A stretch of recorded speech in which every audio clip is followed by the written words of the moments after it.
Welcome to Fox 55's Green and Gold Gridiron. Hello, everyone. The Packers blew out the Vikings 42-10 on Thursday Night Football, and that made for a very enjoyable long weekend and a lot for us to talk about on Fox 55's Green and Gold Gridiron. I am Brian Groff, as always, alongside former Packers and Badgers offensive lineman Bill Ferrario. Brian, I'm excited to be here. I was actually going to bring a box of tissues for Jana today, just in case she needed them to cry in. Jana will be along shortly, so we'll get her thoughts on that as well. Keith Roding from Packer Report Magazine as well. The Packers come through this 12-day stretch, a 2-1 record inside the division, but they looked impressive with wins over division rival Minnesota and Chicago. They did. This was the game where I think it finally all started coming together. I felt like Coach McCarthy was leading the A-team there, where he's like, the plan finally came together.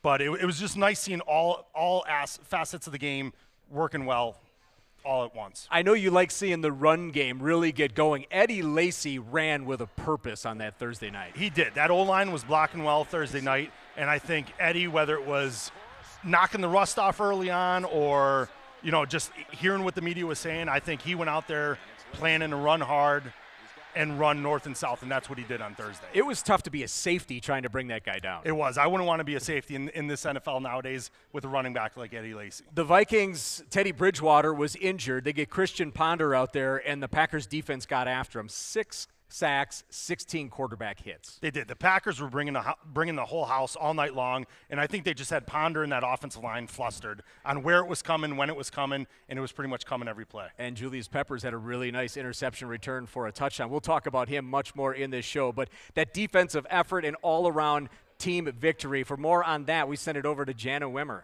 You know, guys, the Packers really clicked on both sides of the ball in Thursday's win over Minnesota. The offense scored 5 touchdowns, and the defense, well, you talked about it, they were a force to be reckoned with. We take a closer look in this week's Breaking the Huddle.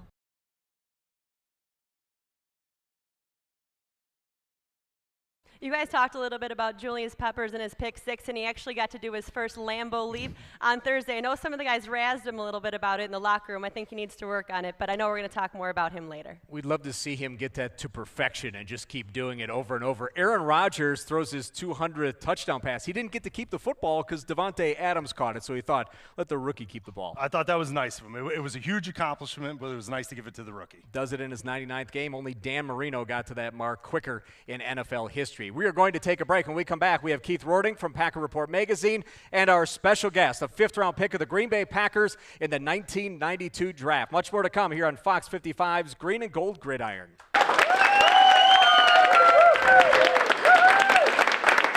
Thanks again for joining us on Fox 55's Green and Gold Gridiron. We're at Scotty's in Schofield. We have a couple guests who are now joining us up on the big table. To my left, first, Keith Roding from PackerReport.com, who did a feature this week on the Packers defense. Please say hello to Keith. Hey everybody, great to be back again, Brian. Great to be talking about another win. A couple wins in a row. And the man to his left, a 5th-round pick out of the University of Florida, a fullback who played 2 seasons in Green Bay, 3 in the NFL overall. How about a G3 welcome to Dexter McNabb? Thanks for being here. I'm glad to be here. Dexter's made his home in Green Bay. You're an associate principal at Green Bay West. So yes, sir. You are working with the youth of our community in Right. Green Bay and still closely following the Packers. So first off, let's talk about your job as the associate principal and what kind of things you're doing in your life after football. Well, my thing is that I adjusted very well outside of football, and what I'm doing now is something that I'm really fond and close to my heart, is making sure that I'm developing young men and young women to be productive citizens in their communities, and also make sure they can get a good education and also to be good role models also too. And as you are in Titletown and you're watching this year's team, what are your thoughts? It started out a little rough with that road trip to Seattle, Right. but it seems like that offense is really rolling and the defense looked really good the other night. Well, I tell you what, I mean, they got depth in certain positions. I mean, when 12 goes, the team goes, and that's point blank. But like I stated earlier, is that Green Bay is going to be as good as that number 12 guy is going to take them, and right now, the way they played Thursday night, the ceiling is the limit. When you think back on that 1992 season, you came in, there was so much going on. That was really the start of the renaissance in Titletown. Right. You had Mike Holmgren in his first season. You had Yes, sir. Ron Wolf there as GM. Brett Favre's first season, Right. coming over from Atlanta. But then that draft class, I mean, Robert Brooks in the second, Edgar Bennett, Mark Chmura, Right. Heisman Terrell Trophy. Buckley. Yeah, T-Buck in the first, T-Buck, of course. right. Ty Detmer, the Heisman Trophy winning quarterback out of BYU in the 9th. He had 12 rounds back then. What do you think about when you reflect back on that group of guys and that core of that team? Well, that year when I came in there, I can tell what Mike Holgram and Ron Wolf drafted. They drafted a lot of guys with high character because as to this day right now, a lot of us guys still are productive guys outside of football to this day, and also they're good husbands and also good men. And I think that's what he's trying to get the foundation right there with those guys. And if you would see with a lot of those guys, they contributed very well to the later venue to the Pacs and also towards the Super Bowl and things like that nature. But it was a good class. It was a good class of young men, a good class, also young and good people with good hearts who really meant what they say. And I think that's something to be said about those guys as a head coach and a GM. For sure. Now, I remember you and Edgar being real tight back in the day, Right. and now, of course, he's the receivers coach with Right. Green Bay. And are you still close with him? We tight as ever. Nice. We still good friends. I'm like uncle to his son and to his daughter. We hang out a lot. We go out. We do our usually Christmas hangout. We go and buy each other gifts, but just Yeah. some not very big, but little gifts, And then I went to Florida. He went to Florida State. We still have our little bets, When we played, we used to bet, $1,500, Yeah. But now we don't bet that much money no more. So you say you're tight, but were you tight from the beginning? So with this rivalry, you played each other Yes, the sir. season before. Yes, sir. How did that start off? Not only with Edgar, but Terrell Buckley. Right. I mean, well, if anybody knows T-Buck, he likes to talk a lot. But, and Edgar, he was quiet like myself, and he was a firm believer. He was a mama's boy, and I was a mama's boy. So, I mean, we got along great. I mean, I could tell you guys some stories, but, it'd be a long night, so it's good stuff. Oh, we have time. I was going to say, I know I didn't play with you back then, but Right. you were quiet. Yeah, I was quiet. okay. Yeah. 'Cause that changed after football then, obviously. Come on, Little man. bit. Yeah, Little bit. quiet. Yeah, come on now. I want to ask you, you played fullback, Yes, and sir. that position has really evolved through the past. I mean, you can go back just a few years, but you Right. look at the Packers, they have John Kuhn, and people appreciate when he's running the football. But that position has really changed. What was your role back then, and how did you see it change up to where we are in the NFL 2014? Well, back in, before the spreads and all this, developing offense of a lot of 5 receiver sets, you need that fullback, just like a small lineman to go in there and hit linemen and defensive ends that, outweigh them by 30 pounds. But now this game, guys are bigger, faster, and stronger. And every time as a fullback hits somebody, it's like a car collision. And now, they have removed the fullback, in certain sets. And now you got all these wide receivers, just like, playing, backyard football. You get open, go down 10 yards and go to the left. It's unbelievable, but it's fun. So what are your thoughts on the way the game is played today with the penalties, and it really has opened up the offense. Right. What are your thoughts on the way it's being played? Well, I think eventually it's going to come back to more of a more traditional set with, either a tight end, 2 tight ends, things like that to kind of even up the defenses for guys can try to scheme each other. Eventually it's going to have to come back. And also for the aspect of what the fans want, you know what I'm saying? I mean, this is the black and blue division, and now it's a pass happy like the AFC. You know what I'm saying? So, I mean, I think, in the cold weather, what do you want to do? You want to run the football, establish that, run first, pass second. Now, it's pass first, run second. So, it's going to evolve back around. So. Well, that's getting to know Dexter McNabb. We're going to get your thoughts on some of the topics that we have. Jana Wimmer is standing by to take us through topics 1, 2, 3, and 4. Jana, what do you have for us?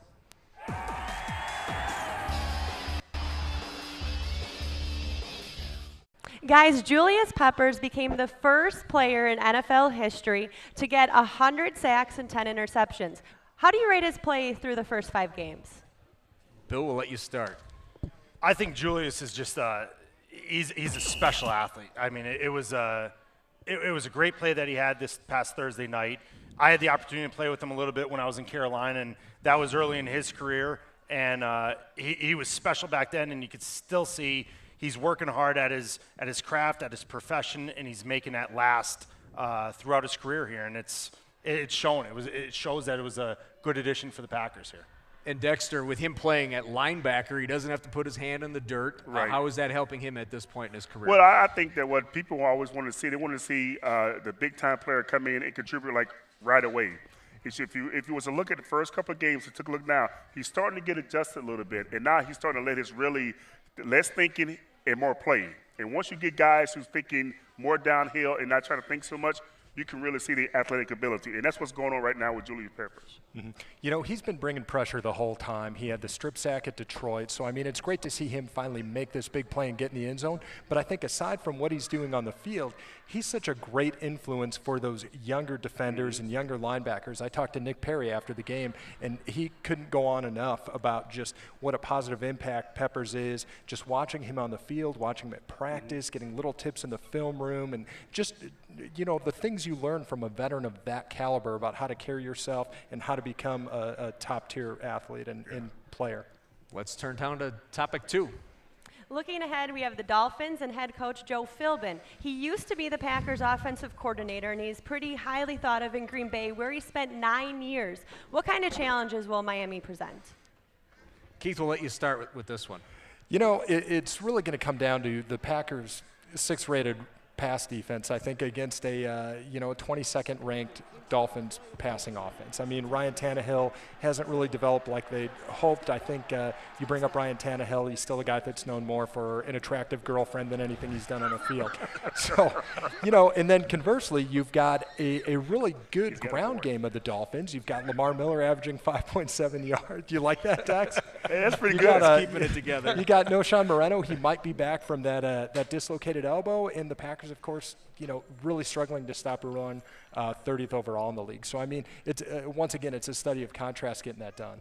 So I'm wondering which part of that answer you want to follow up on. Well, the only thing I can say about Have you seen his girlfriend? I really did. I think I might have Googled her too. You know? I'm just teasing. I'm teasing. But the only thing I can say about what's going to happen in this game this weekend in Miami is that Don Capers is going to be what you call sick 'em. You know, Tannehill, he's not really has shown, you know, the ability to sit in there and want to throw that ball around. So it's just going to be sick 'em and try to make it one-dimensional. Then, you know, Packers going to take it. I agree with Dexter. I hope our defense follows suit from what we saw on Thursday night going into this Sunday's game against Miami, where we open it up on defense, have Tannehill run around scared. I think I like Joe Philbin. I actually had him for my last season in Green Bay. He was the assistant line coach. Really liked him as a coach. He's a very knowledgeable coach. I think players, when I was there throughout the rest of his career in Green Bay, gained a lot of respect for him. I think from a coach, any coach or player that leaves a team that they've been with for a while, I think you're going to understand the scheme a little bit. You're going to understand some of the calls. Green Bay's not changing calls. They're not changing their offense. But I think with all that knowledge, I think Green Bay is playing a lot better than what Miami's going to be able to come out and perform. He's really highly regarded in Green Bay within that locker room. I isn't he? definitely think he is. He's a good guy. Okay, we'll take a break. When we come back, we'll have topics 3 and 4. Welcome back to Green and Gold Gridiron. We are at Scotty's in Schofield, and it's time for topic number 3. Peyton Manning threw his 500th career touchdown pass, and he's closing in on that record of Brett Favre. Obviously, Manning and Favre, 2 of the greats. Bill and Dexter, you got to play with Favre. What's it like to play with a guy that's making historic numbers like that and players of that caliber?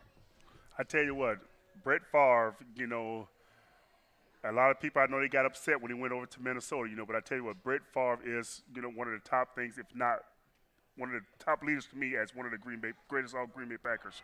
I mean, that guy right there is something else. He's a gunslinger. He's the kind of guy, if he was in a foxhole, you want him in there with you. I mean, he would fight tooth and nail. And plus, he's also hilarious also, too. I mean, you could be down, you know.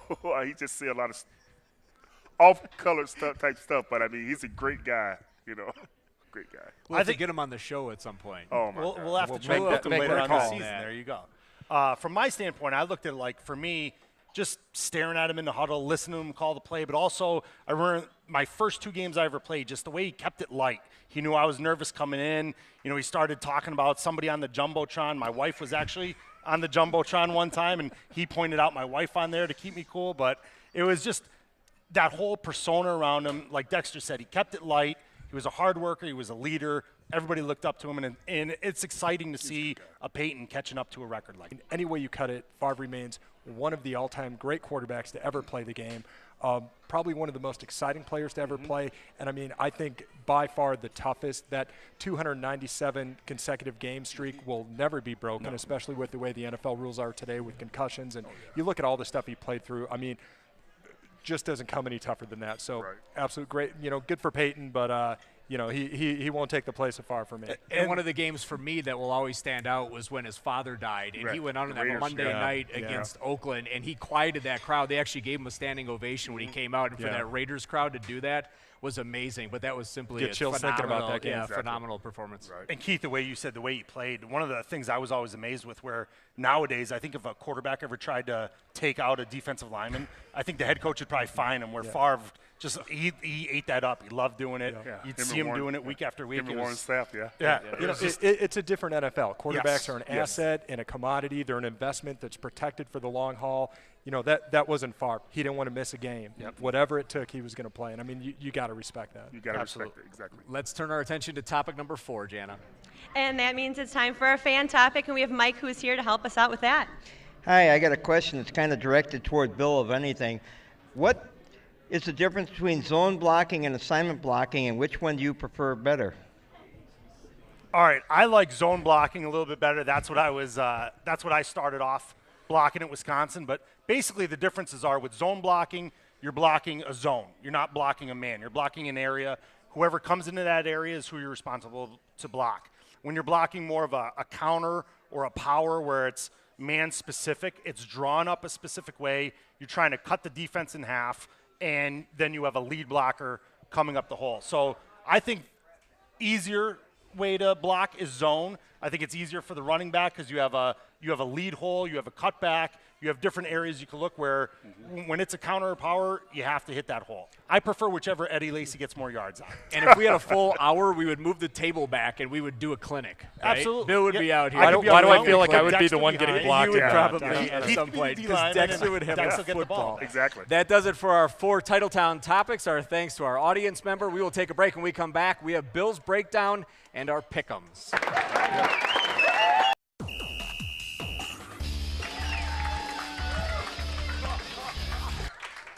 Time now for Bill's breakdown. I love the Open. The Open's fantastic. That's the first time I saw that. That is pretty exciting. Can you hold your composure to talk about this 66-yard touchdown? I gotta Aaron bring it back Rodgers to together Jordy Nelson. Take us through it, Bill.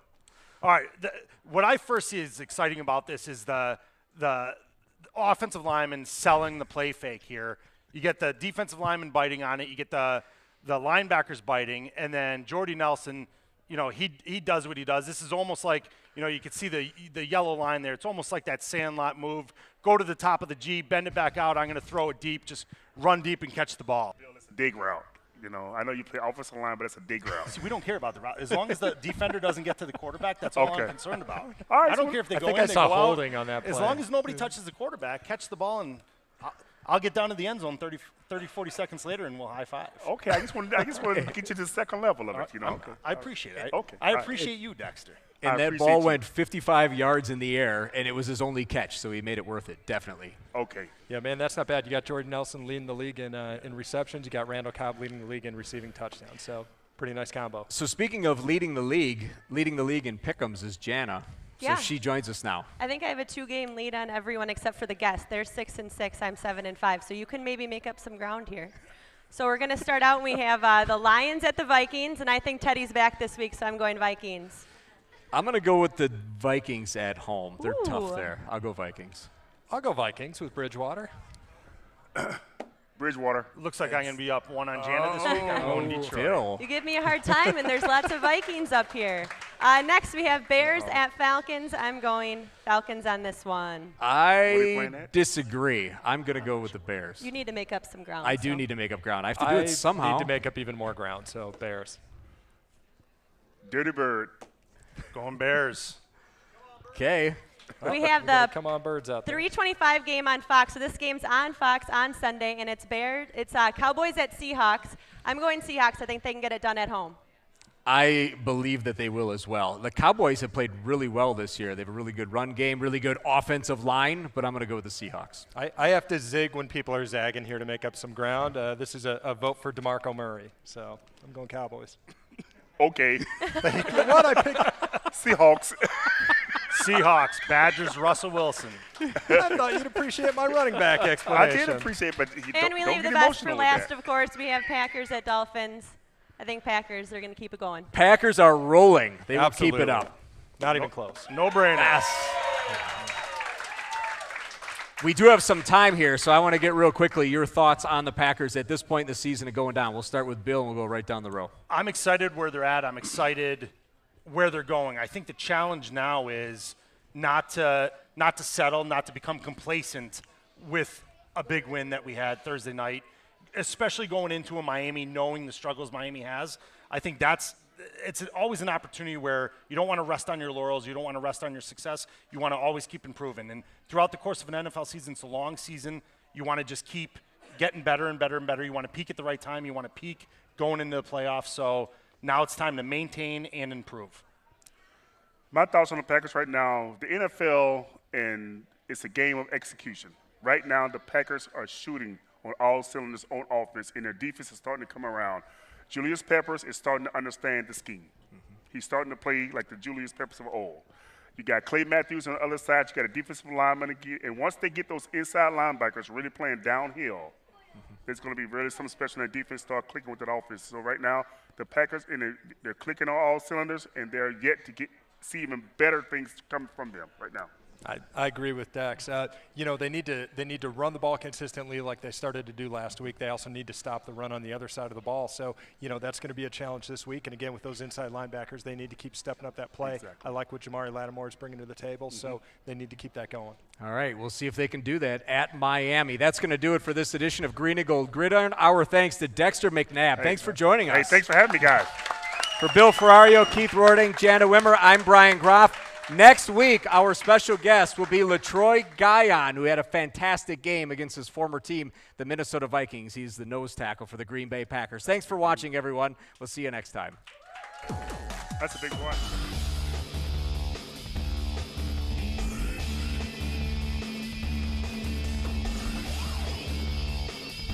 Thank you for watching Fox 55's Green and Gold Gridiron.